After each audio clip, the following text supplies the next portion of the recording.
بسم اللہ الرحمن الرحیم۔ السلام علیکم میرے پیارے ناظرین، امید کرتا ہوں کہ آپ سب خیریت سے ہوں گے۔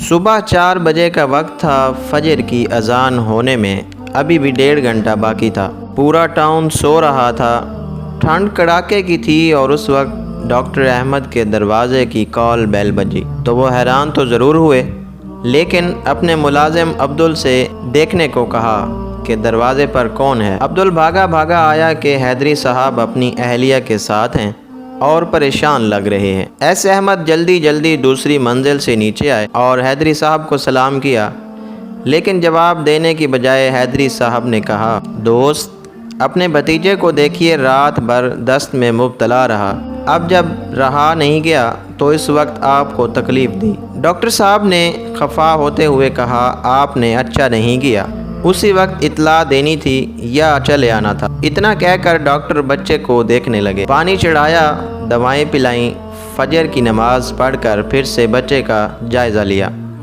ڈاکٹر صاحب کو اطمینان ہو گیا کہ گھبرانے کی اب کوئی بات نہیں، بچہ اچھا ریسپانس دے رہا ہے۔ لیکن تبھی ڈاکٹر ایس احمد کی نظر حیدری صاحب کی اہلیہ پر پڑی، جن کے کپڑے بھیگے ہوئے تھے اور جو چادر اوپر تھی وہ بھی متاثر تھی۔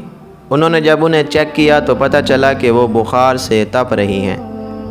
انہوں نے انہیں انجیکشن دیا، دوا کھلائی اور اپنے گھر سے کپڑے منگوا کر کپڑے بدلوا لیے۔ کچھ دیر بعد وہ بھی اچھی ہو گئیں۔ ڈاکٹر صاحب نے عبدل کو اشارہ کیا کہ چائے ناشتہ لگائے اور عبدل نے حکم کی تعمیل کی۔ چائے پیتے ہوئے حیدری صاحب یکا یک تیز آوازوں سے رونے لگے۔ ڈاکٹر ایس احمد نے انہیں دلاسا دلایا اور بھرپور بھروسہ دلایا کہ ان کی اہلیہ اور ان کا بچہ دونوں بہتر ہیں اور پریشانی کی کوئی بات ہے ہی نہیں۔ لیکن حیدری صاحب تھے کہ روئے جا رہے تھے۔ کئی منٹوں بعد حیدری صاحب کا جب رونا بند ہوا تو انہوں نے کہا کہ وہ اپنی بیوی یا بچے کے لیے نہیں رو رہے، لیکن اپنی ماں کے لیے رو رہے ہیں۔ آج پہلی بار مجھے یہ سمجھ میں آ رہا ہے کہ ماں کیا ہوتی ہے۔ پہلے تو بس میں یہ سمجھتا تھا کہ ہر ماں باپ کی ذمہ داری ہے، بچے کی پرورش و پرداخت سو وہ کرتے ہیں، اور یہی ہمارے والدین نے بھی کیا ہوگا۔ لیکن آج مجھے سمجھ میں آ رہا ہے کہ ماں باپ کیا کیا کرتے ہیں۔ ڈاکٹر صاحب، آج میں اپنے بستر پر لیٹا ہوا تھا جب اس بچے کو دست شروع ہوا۔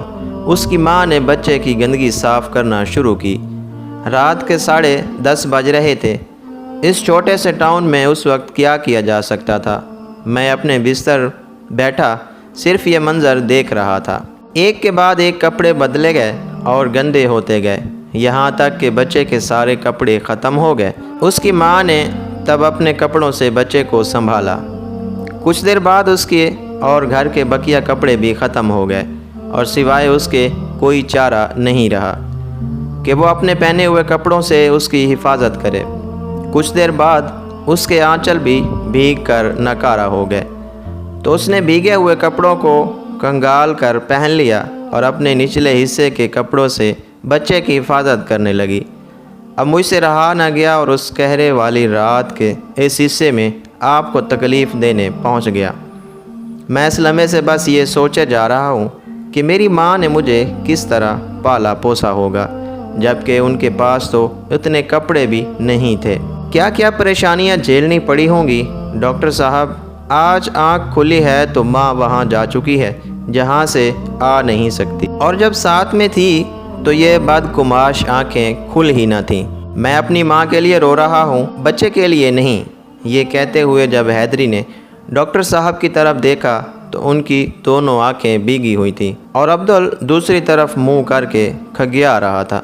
تو دوستو، اس کہانی سے ہمیں یہ سبق ملتا ہے کہ ہمارے والدین ہمارے لیے، اپنے بچوں کے لیے بہت کچھ کرتے ہیں۔ ہمیں بھی چاہیے کہ جب ہمارے والدین بوڑھے ہو جاتے ہیں، جب ان کو ہماری ضرورت ہوتی ہے، تو ہمیں ان کی عزت، احترام، قدر اور ان کی حفاظت کرنی چاہیے اور ان کی خدمت کرنی چاہیے۔ تو میرے پیارے ناظرین، اگر ویڈیو اچھی لگی ہو تو چینل کو سبسکرائب کریں، ویڈیو کو دوستوں کے ساتھ شیئر ضرور کریں۔ شکریہ، اللہ حافظ۔